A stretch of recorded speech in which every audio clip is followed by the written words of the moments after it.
Thank you for joining Brother Marty's Shea talk.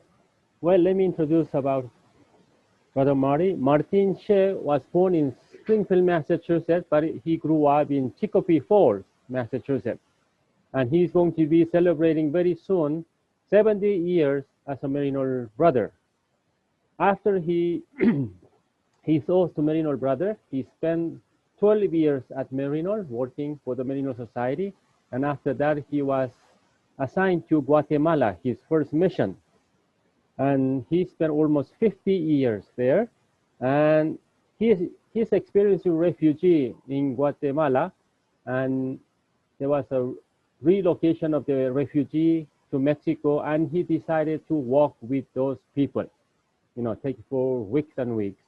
Then after that, he spent some years in Nicaragua for a few years, and during the Contra time, and that was very difficult time for many of us. So I'd like to introduce, and he's one of the mystic of Maryknoll. He likes to write poems, and he likes to pray, and he likes to write. So you will be hearing many things about from him. So I'd like to introduce Brother Martin Shea. Welcome. Thank you, Alfonso. And as we begin, I had better tell you that I'm broadcasting, or you are broadcasting this, and I am here at Maryknoll because I was over in Guatemala, and surprise, surprise, they said that I needed an operation for a hernia. Oh boy. So I came over here to Maryknoll and got the operation. And then the whole pandemic broke, and I ended up here for these last 6 months or so. That's how come I'm here, but it's been a good time. Alfonso said I'm from Chicopee Falls, and I'm proud of it. But I'm also from Guatemala. I think that's become very much my home country. And we just got good news today that they're beginning to open up the airport. So I'll be able to be on my way back.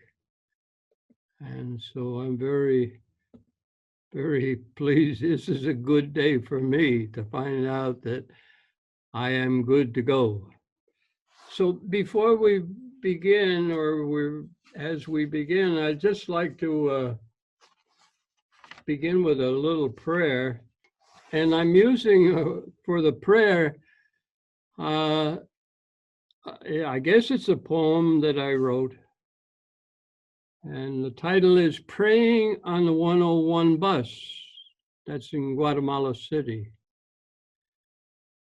It doesn't have to be an ashram in India. It could be the 101 bus in Guatemala City. But wherever, as Mary Oliver says, pay attention. Then patch a few words together and don't make them elaborate. Just listen to your heart and wait for insight so that another voice may speak. That last sentence was Mary Oliver. John Donne, Notre Dame theologian, says, God leads by the heart, and therein the promise comes to light. Imagine, just imagine, insight, the onset of conversion, even healing, and a tired smile, all on the 101 bus. Amen.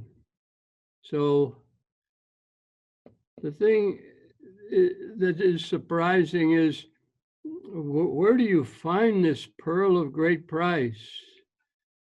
And it's probably rattling around right there on the floor of the 101 bus. If we are open and hurting and need.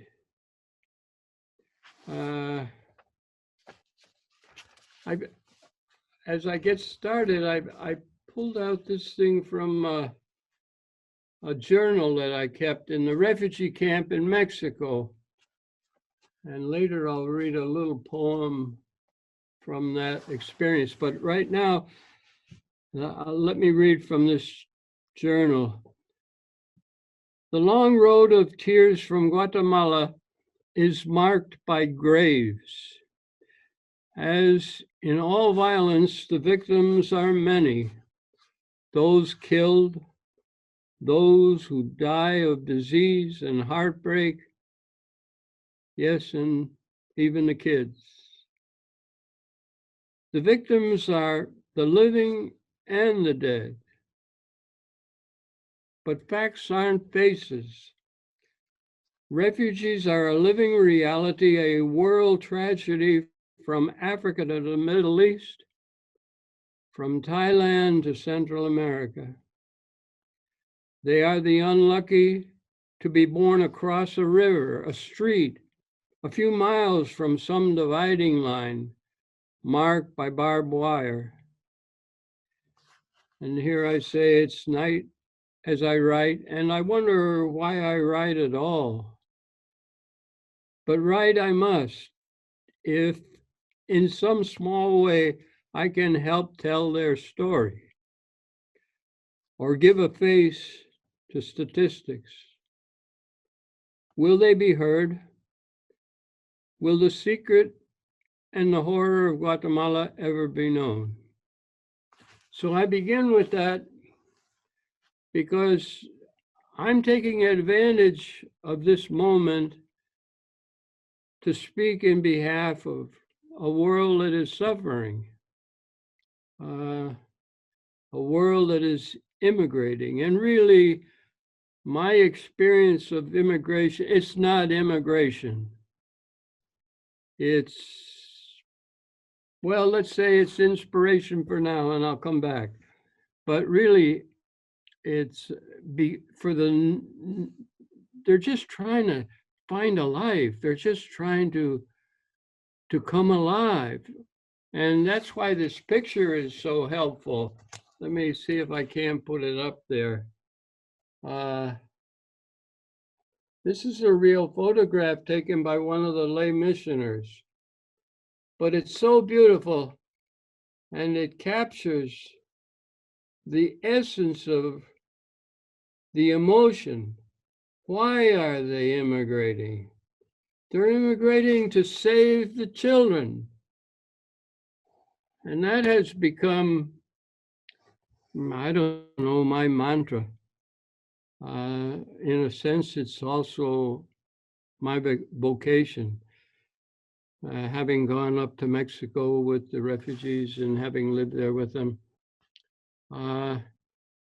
So all they're trying to do is find a little place and a little space.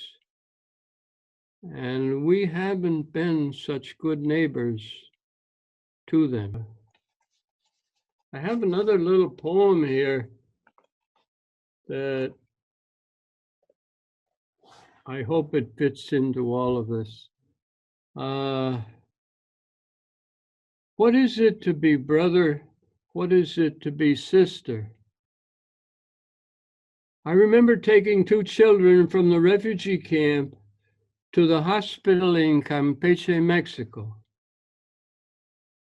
Had to stop to give mouth-to-mouth resuscitation to one of them. We finally got to the hospital, only to wait and wait and wait. They both died. That's my brother, that's my sister, waiting in the waiting room. Every waiting room in every hospital in the world. To be is to be sister, to be is to be brother. As ordinary folks on the 101 bus this morning, just trying to get to the hospital with the kids. To be brother or sister is to give your place to another or take the place of another.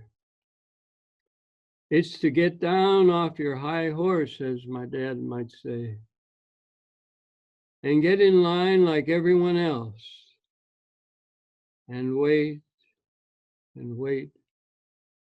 to save the kids. So that would be the theme of this first part of my presentation, to save the kids. And I hope that taking advantage of this moment to help conscientize, to bring to conscience the folks in this country to the treasure, the pearl of great price. It is theirs for the taking, and they're being sent back. They're being sent back to a situation of danger and violence. So that's the first part of my presentation. The second part, I think, is more focused on post-traumatic shock recovery. And on that, I'm just trying to share this experience of coming here to Maryknoll and recovering. I had an operation, but this has been sort of a dark night period for me. All the spiritual writers talk about a dark night, and some of them talk about two. But it has been a dark and difficult time for me coming over, leaving Guatemala unexpectedly in the middle of winter and coming over here to get an operation at the local hospital.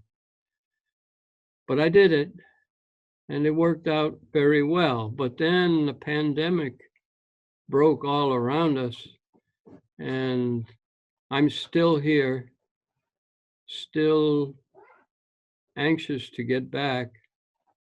And perhaps I will, now that we got the news that they are beginning to open up the airports in Guatemala. And now I do have a little poem here that I like very much. It's sort of a Robert Frost type poem. The Beggar of Antigua is the title of the poem. It's about a brother who lived in Antigua back in the 1600s. He's a saint now, Saint Hermano Pedro. Once upon a time, now this was a very long time ago, in the 1600s, in the colonial town of Antigua, Guatemala, there lived a man named Peter. Brother Peter, Saint Brother Peter. Now this humble brother, as the story is told, would go through the cobbled streets, ringing a bell, and in response, the people would give him food, clothing, anything for the children and the folks back at the shelter he founded and continues today. The streets of this colonial town, Antigua, continue to bustle with life today. But if you find yourself walking these same cobblestones, especially early in the morning, listen for the sound of a bell that still may echo in your heart and awaken the memory of a poor man who once walked among us. His grave is marked by many signs and miracles that have been granted to the lives of people that come begging from the beggar brother, whose compassion continues. Now there was another man named Peter. He too lived and was buried in Antigua. Peter of Alvarado, the great conqueror of Central America. There's a stone marker there someplace near the park or at the cathedral where he is buried. And the cathedral has long fallen into ruins, but part of it has been rebuilt. But a few tourists still come and buy a ticket to visit this almost forgotten grave. Memory is a sacred thing. The great conqueror all but forgotten, except for some tourists. Yet the memory of Saint Peter continues, for through his intercession, people find hope and healing. So if you visit Antigua and walk its cobbled streets, listen for the sound of a bell, or look at the people that come to knock on his tomb. Look into their eyes coming to life with a spirit of hope and healing. That's my story of long ago, and the beggar that walked among us. And with the long lines of poor people, we take our place touching the tomb and seeking to be touched by the beggar of Antigua. The line goes on and on. The stories and the miracles continue. Amen. So those are just a few thoughts. And if I have helped somebody along the way, especially the immigrants, then it will all be worthwhile. Or like Hermano Pedro, if we can save somebody along the way, one of the kids, especially the kids, then it'll be all worthwhile. Thank you, Brother Marty. It's very, very touching, Brother Marty. We appreciate the depth of your love and compassion for those that you accompany and live with. That comes through clearly.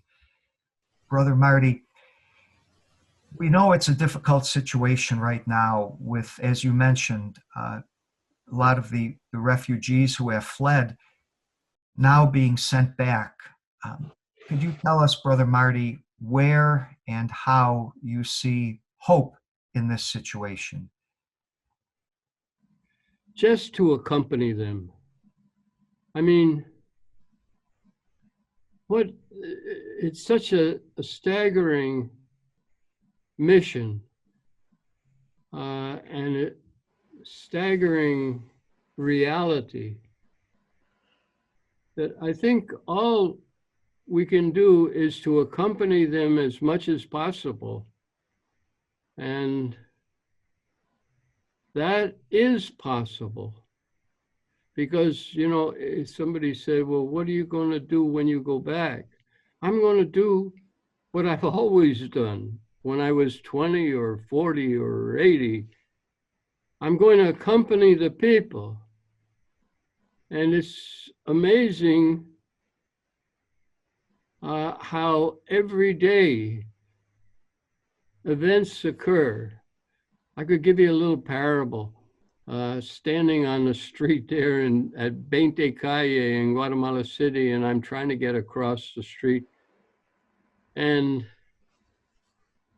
I'm looking at the traffic and wondering, wow. And then I look down, and guess what? There's a little girl standing next to me. I don't know, she must have been 6 years old or 7. And she's going across the street, she says. So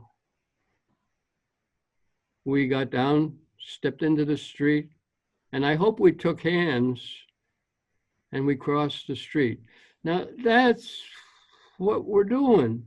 That's all we do in mission, is to accompany the people along the way. Now, maybe along the way, it becomes more concrete, like the yogurt program we had in the refugee camp. And that became an enormous project and a very effective project. But there's so much to do. But the most important thing is the one thing that Jesus calls us to do, to respond with a heart of love. Great. Thank you, Brother Marty. When people return, how are they treated by those who stayed behind? Oh, back in Guatemala, Yes. Guatemalans are forgiving, or all they're trying to do is find a little space and a little place to have their little family. And they are so helpful. Like when we went up to Mexico, it was actually many of the Mexicans that helped us on the road to refuge in Mexico, and they put themselves in danger. In fact, I know of cases where Mexicans lost their lives because they were helping their Guatemalan brothers and sisters. But back in Guatemala, well, there would be the difficulty of the military. And we have to stand with the people in justice. And like the place that I lived for about 12 years there in the Petén, when they returned from refuge in Mexico, the military were somewhat hostile towards them. And they would seed little rumors, be careful of these people. And then they found out that the people were the first ones to open a school, open a clinic, and open their hearts to their neighbors. So I think the answer is that they came back, and it took a long time, but little by little, they were able to return, not necessarily to their hometown, but many of them returned to their hometowns, or were able to find a new home in Guatemala. It seemed to have worked out well, like the project that Bill Woods had in the Ixcan. They were able eventually, with a lot of help from the church, to return to their parcelas, to their lands. All but about 20 of them were able to return to their lands that were taken from them by the military. All but about 20, and even those 20 were compensated with other land. So it takes a working out, but we work through it, and the Ixcan is thriving. I wish Bill Woods were here today to see what he began there in the Ixcan. Could I make one little correction? When I was giving my presentation, I was saying it's not immigration. And the word I was looking for was, it's desperation. That's why they're immigrating. They're just so difficult to have a life under the conditions in Guatemala, the violence, the gangs, the militarism, even machismo. And so many have just done what they have to do, look for a place where they can have life, and they have a right to life.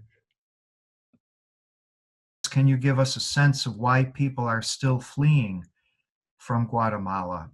I think there isn't much industry in Guatemala.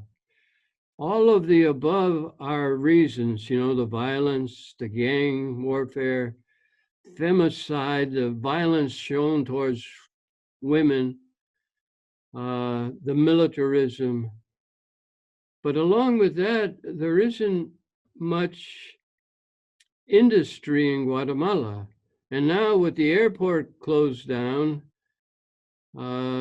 tourism will be reduced.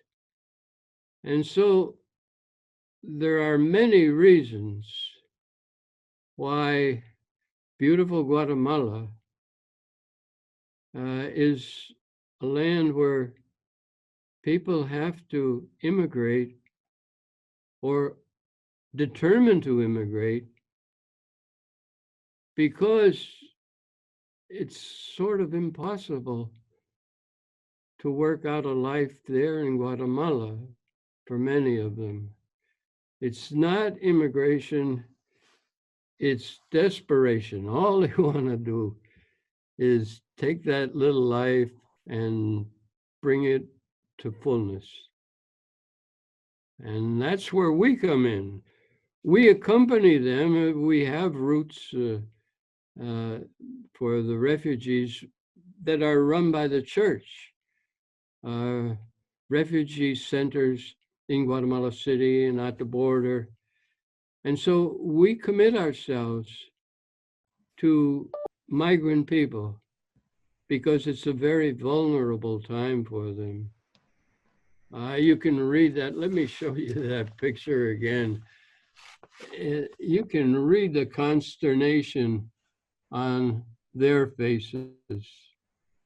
They don't want to go to a foreign country. They don't want to leave their homeland, but they want to have a life, and they want to give life, and they have a right to life. Where have you met Christ in your time on mission? You meet Christ every day, but especially on the 101 bus, I must confess. We don't have a chapel at the house there in Guatemala City. We're renting a house there. We don't, but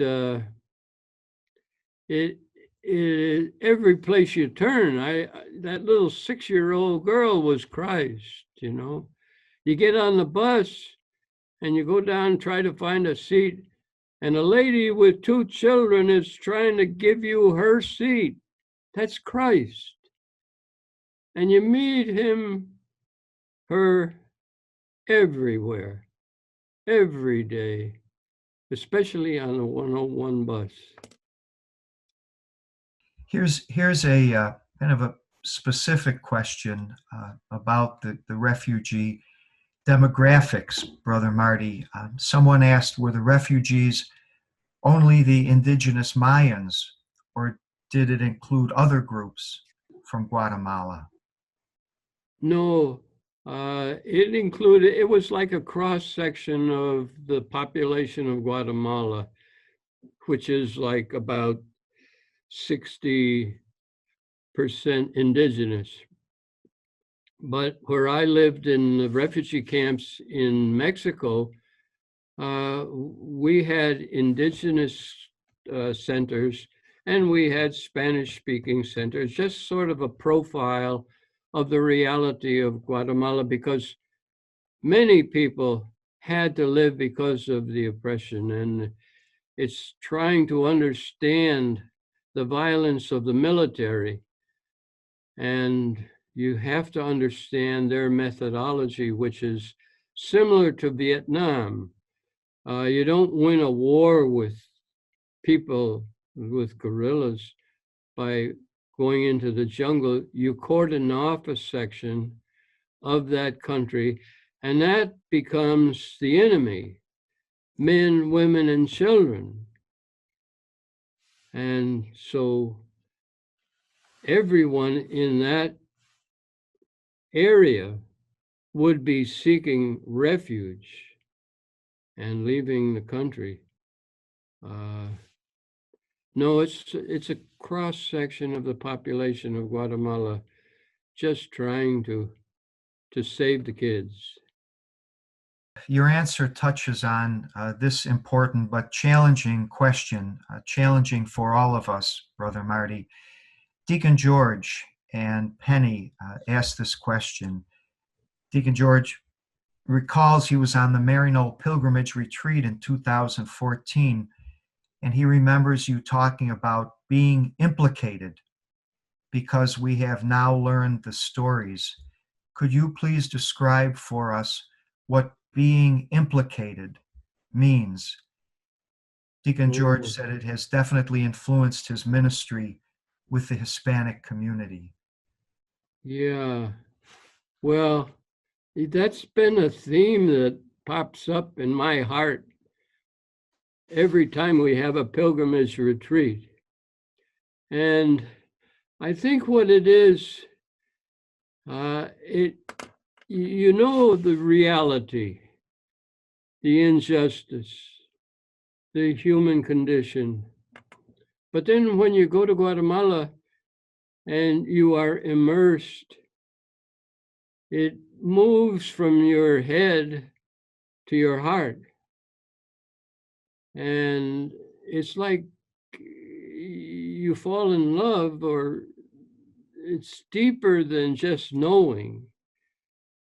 It's knowing at the depth of your heart, and it's compassion.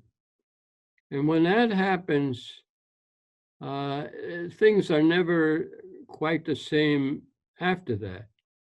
It's like love. You fall in love and you're never the same. And then you're implicated. It's like, I think I remember when James E. Walsh came out of China years ago. He couldn't say a word against the Chinese because he loved the Chinese so much. So that's the type of implication I am referring to. It becomes part of it. It goes from your head to your heart, and from your heart to your head, and you're never the same. There's a question that leads on to what you just mentioned. For us here who are living here, maybe involved in some level of ministry with people who have fled their countries, trying to make a life here, someone asked, how can we help our American brothers and sisters be less fearful of Latin American immigrants? That's an important question nowadays in particular. Well, that's a big one because we all have fear. I had fear coming in and doing this interview. We all have fear, but we have to embrace our fear. We just can't continue to fight fear. And so the thing, Ronner, I think, said something about we have to embrace our anxieties. Yeah. And our fearfulness. Yeah. And then I think it's Ronner that says they point in a certain direction, and they help us overcome our fears, like I'm trying to do in this little presentation. So fearful. I'm fearful, and it's universal. But we're called beyond fear to a response in faith. And we're all called to respond in faith. So it's getting to know these people, just knowing them, and you'll find that they're the same as you and I. They're just fearful for their children too. Thank you. Yes, I think we could all agree, Brother Marty, that as we get to know people as individuals, not as some nameless group, we get to know individuals, then we see the goodness and the connection we have with them. Um, so two questions, I think, for you, Brother Marty, personally, and they're connected. Uh, One person asked, are you still doing your art? Do you still do your art? And then someone asked, in connection with that, what does your prayer practice look like? Well, I think they're one and the same. My art, I'm still writing, and I find that life-giving. And so there's something there. My art becomes my prayer, and the 101 bus becomes my church. And so my prayer life is all over the place. And that's the beauty of it. I mean, to find Christ on the 101 bus, where else did I expect to find him? In a cathedral someplace? Yes. But my prayer life, especially going through this difficult time of having to leave Guatemala, get an operation, and being here and not being able to get back, this has been a dark time. So the darkness is my prayer. John of the Cross says, only in darkness. And so I welcome the darkness and even my fearfulness. I welcome it because it's pointing at where I have to respond with faith and greater strength and respond with love. And so that's my prayer. It's not a perfect prayer, but it's like the people on the 101. They pray all the time, and they take care of the kids at the same time. Yeah, thank you, Brother Marty. And from what I understand, you've seen your share of dark times, particularly in the midst of the killing that you've seen and the difficult lives that have been foisted upon those fleeing. So that's very, very good. I hope I always remember that the dark times are a prayer also. That's very, very good. Somebody asks here now to shift gears a little bit, kind of a practical question. How has the drought affected the coffee crop in Guatemala? And then maybe, piggybacking on that, how is the economy there now? The coffee crop, the economy, the employment, all of those things now. Could you give us maybe a little insight or a snapshot? The report that I heard recently was that Fuego, the volcano that erupted years ago and killed so many people, has become active again, and that can be very damaging to the crops down, especially along the coast. I think they're having difficulty with the harvest, with the crops this year. Every once in a while, I've been here for the last 6 months, but you get a report that the drought has seriously affected the people. But they're survivors. Now, I don't want to dismiss it too easily, but they are survivors and they'll find a way. And God willing, many of them can get a second planting along the coast and in the Petén. they can get actually 2 harvests with a little luck. So they are survivors, and they will survive because they are a community of people with that Mayan spirit, and they'll see one another through. But it is a serious situation. But I haven't been there the last 6 months, so I can't really give you a personal update.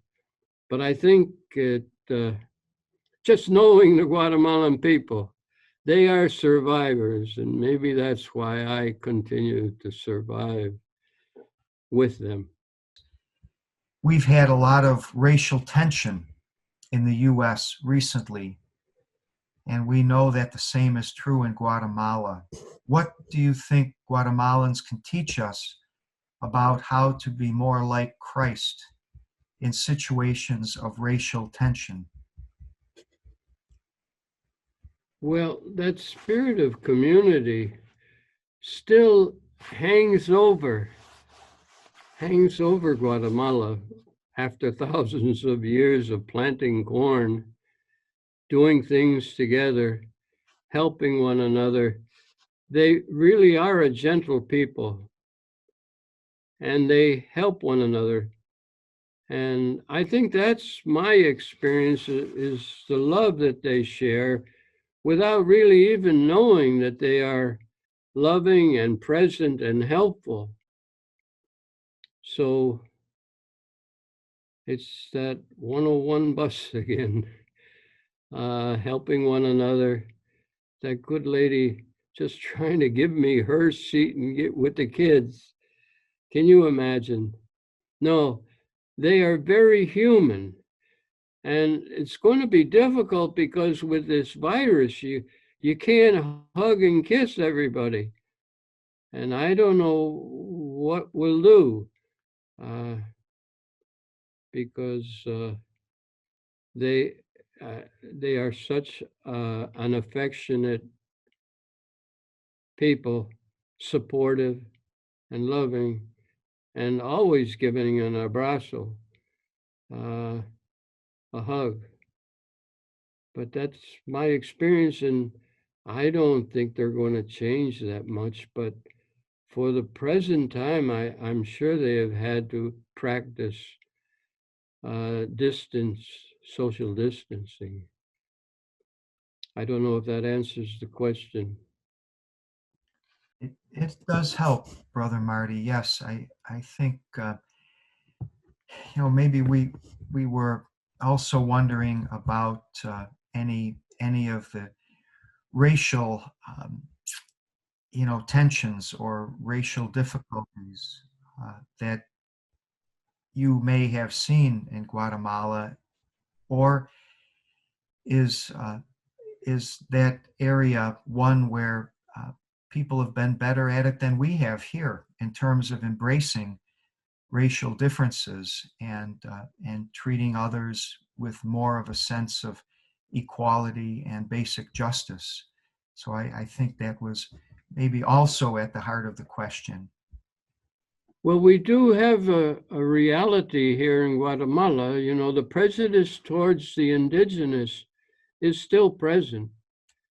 And that's part of the oppression. There's that lingering attitude towards the indigenous. And we have our own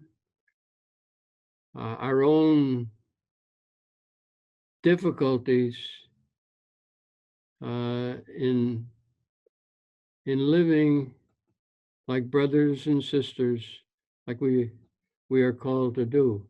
But they do well at helping one another.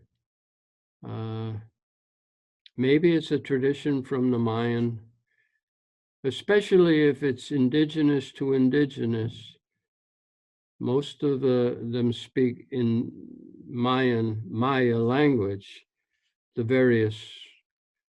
So there's a communion in language, even though there's about 20 different Mayan languages, there's a communion of there's a, I don't know, a spirit of the ancient Maya still prevails.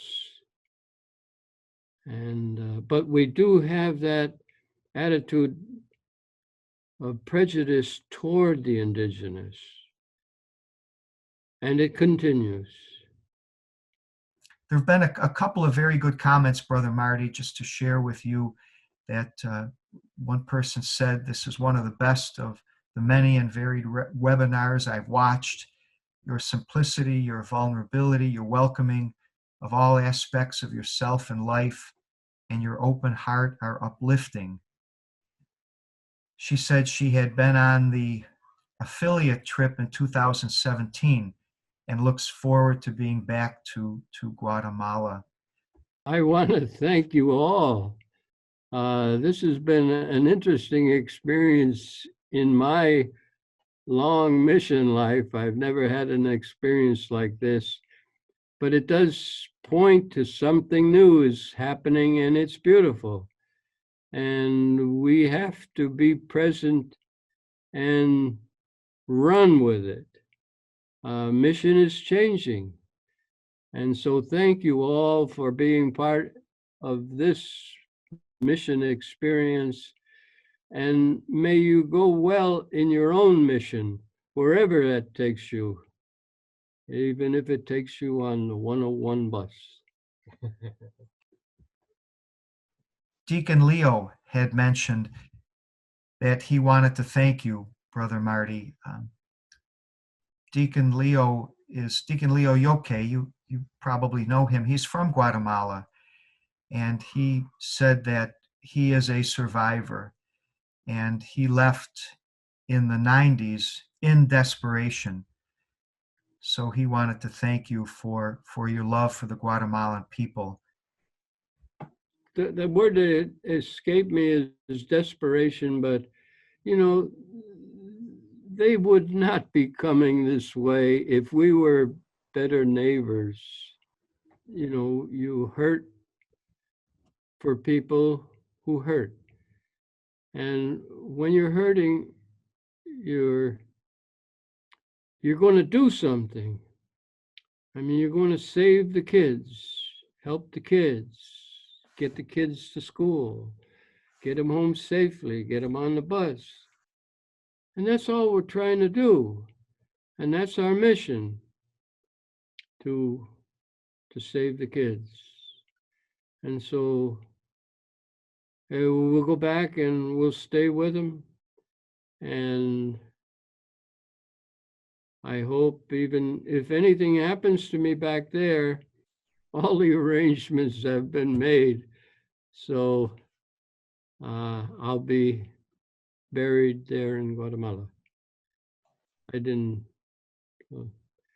mean to tell you that, but you'll get the 101 express right to heaven, Brother Marty. Hey, thanks, Kevin. This has been an experience. We can't go to Guatemala right now, but if anybody wants to go to Chicopee Falls, where Brother Marty is from, I will lead that trip. Okay? We'll get signups for that trip, and I'll take them to the birthplace of Brother Marty in Chicopee Falls. I love Chicopee Falls and all of our churches, the French church, the Polish church, St. Stanislaus, the Irish church, and the Greek church. There you go. Love them all. Yeah, thank you, Brother Marty. Thanks, Kevin. And you being a native of Springfield yourself, we know that you would lead a very good and thorough tour. When I approached Brother Martin, I asked, could you share your experience of Guatemala mission with us? And right away he said yes. And he told me, I cannot say no. So tell me why you cannot say no. I can't say no because I'm a Maryknoller. I mean, that we're dedicated to sharing the good news. And the good news is that these people have a right to have their families. They have a right to life. they have a right to immigrate. And so that to say no would be, it would tear my heart out, because I would feel like I'm breaking the bond with the people, because they've gone through tough times. They need a lot of support, and we're there. The church is there very much with them. Hi, Marty, Jerry here. I remember visiting you there at the camp in Campeche when you accompanied the people who were displaced. And I remember what you were saying, I say, how do the people survive and what keeps them motivated? And you mentioned to us it was the women who just wanted to care for their children. They were so dedicated that they would go through anything and sacrifice for them. And that's always stuck with me, Marty. And I think you were, certainly it was a great experience visiting you there in Campeche and all that you did for the people. It certainly, you've had a great life, and keep it up on the one-on-one bus or wherever you are. But thanks again. Thanks very much, Jerry. I appreciate it. And I do miss Campeche. Yeah.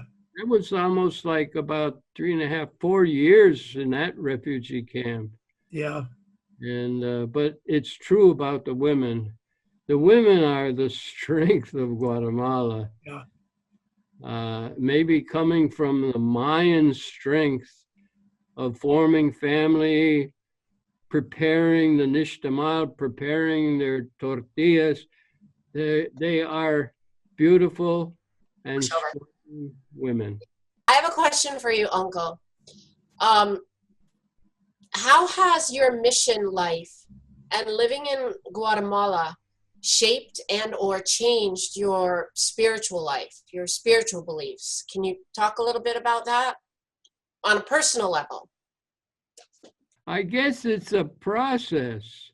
Conversion doesn't take place one day and not the next. And it's interesting. It's an interesting question, but that I work at it every day, because conversion is the work of a lifetime. You might have some insights along the way, but it's a long time in coming. That is conversion. But I'm still here and still present with the people, and they'll see me through. But it has changed. I could never have imagined what I was getting into when I left Chicopee Falls. And here I am in the greatest mission in the world. And you don't even have to know what you're doing. The people will see you through, because love overcomes everything. And I'm so glad you folks are watching to see, because it gives me real heart.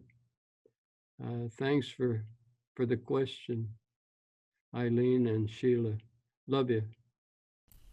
Brother Marty, I've got a question. I'm Anna. We've met in Guate a couple of times. I am curious. We work with kids who are thinking about whether to get confirmed into the Catholic Church or not. And so, particularly for you, I would love to hear, what does it mean to be a Catholic, or what does it mean to let the Holy Spirit work in your life?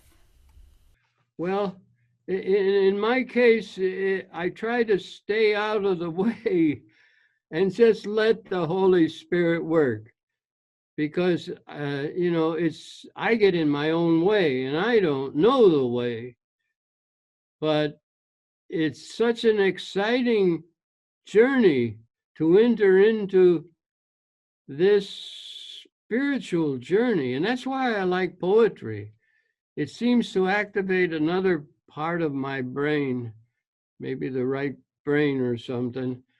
But it allows me to go a little bit beyond the the brain that is so analytical, so practical, so knowledgeable, and enter into that part of your brain and your heart that is intuitive, that is love, that is compassion.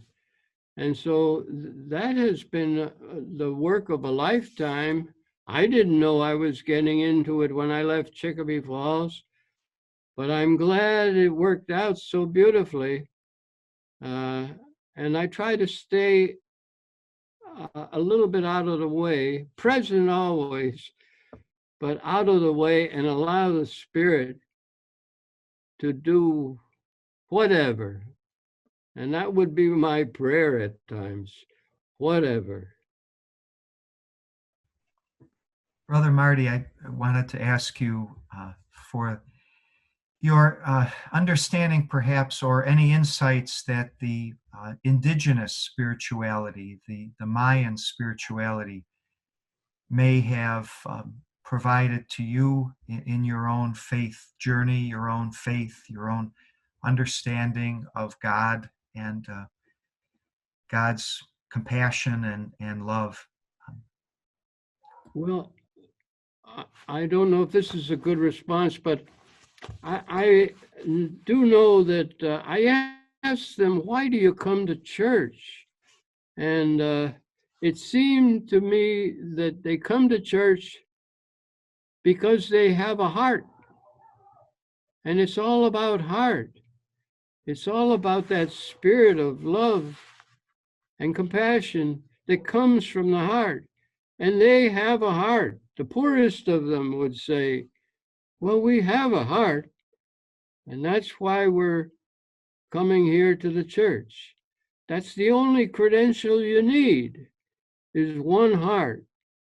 You can be as wealthy as you like, but the things that makes the difference, makes it all work, is heart. And they have, each one of us, one heart. And I think that's a kind of from the Mayan. They seem to be people of the heart, or are able to express from the heart, whereas they probably can't express too well from the head. But the heart is their instrument of prayer. And so they are such spiritual people. I couldn't do the things that they do. They can kneel on that hard floor for the longest time. I can't do that. They are such a spirit. It mingles with the pain in their knees, I guess. But no, they are a very spiritual people by nature. And that probably coming from the Maya. And all we have to do is bring to life the rest of the story, which is the birth of Christmas, birth of a child named Jesus in a place called Bethlehem. So, and we share that. We have something to share, but they have so much more to share. I suppose I've been blessed to have had that experience, because I could never have thought of it or followed it through. I wouldn't have been wise enough to be here. But that spirituality continues, and it continues, and it continues. And I think I have a long way to go. I think you've come a long ways too, Brother Marty, and brought others along with you. And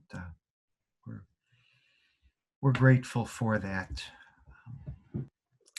I have a question, Paul, if you don't mind. Denny Holly, first of all, Brother Marty, thank you so much for your amazing service to God and to Maryknoll.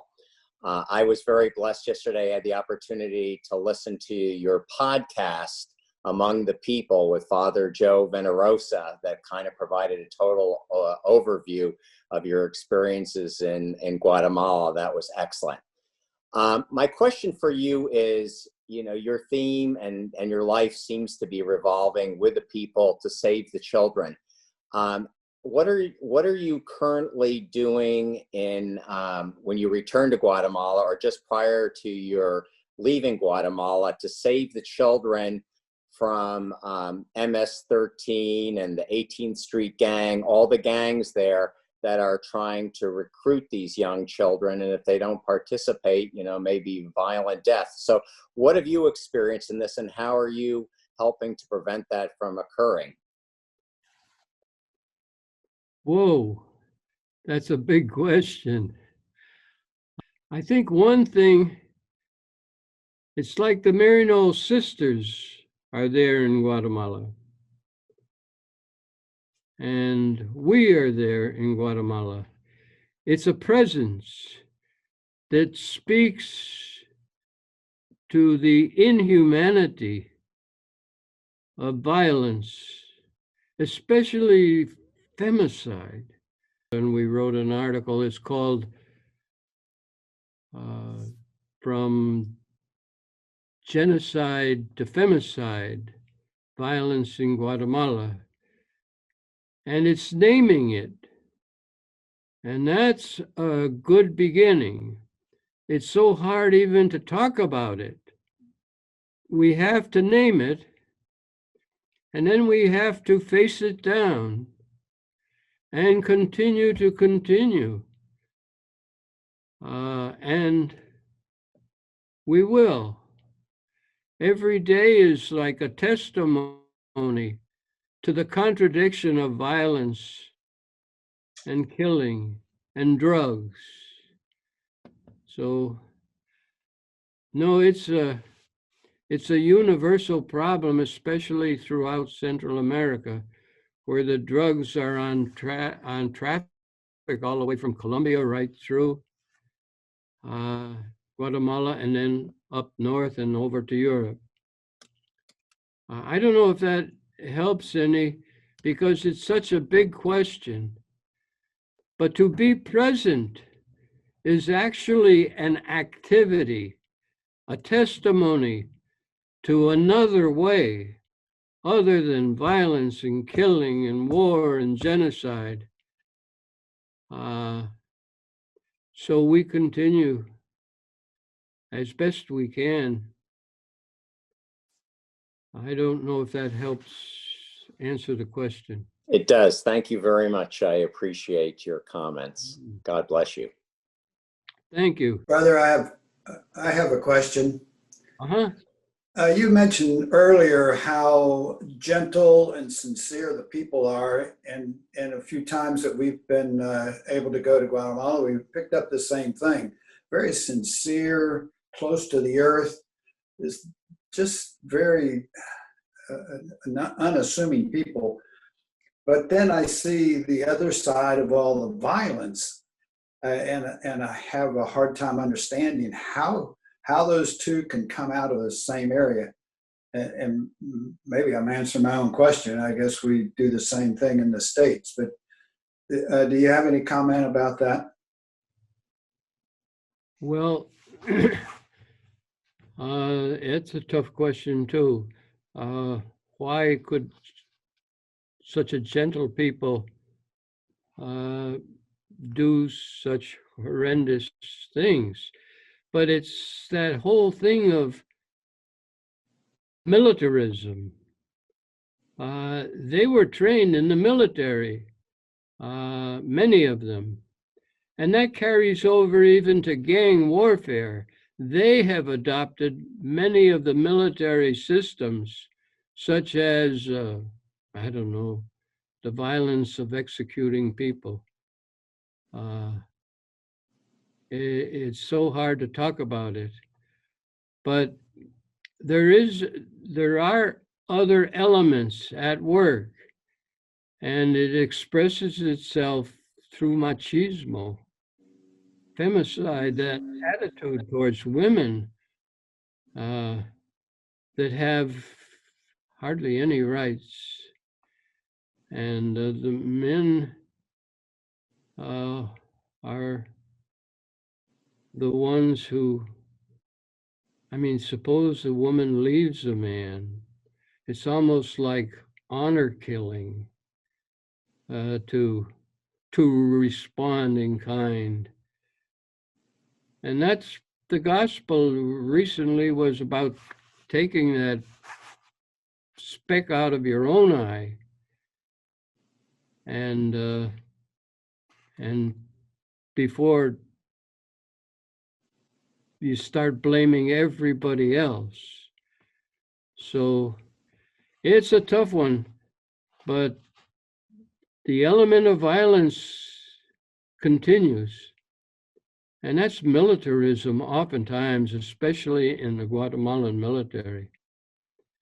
And of course, your gang warfare, inhuman. And that attitude carries over into machismo. And so you have situations of violence in a land that could be the most beautiful place in the world. I don't know, does that help at all? Sure. Thank you, brother. You bet. It's tough going, even for us. It's tough going, but there's only one way to go, and that's to stand up and be present and give testimony to one who calls us to a better way, a way of peace, a way of justice, a way of love, a way of forgiveness. Amen. Amen to that, Brother Marty. Thank you. And as we close, can you give us your blessing, please? I would like to just ask a blessing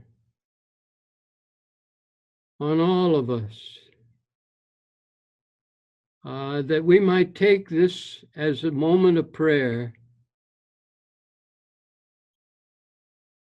and see what our hearts are saying, and take this moment of implication to commit ourselves to doing what we can do in our own situations, even if it's just walking a little girl across the street. Do what we can do to help one another and to save the kids. Amen.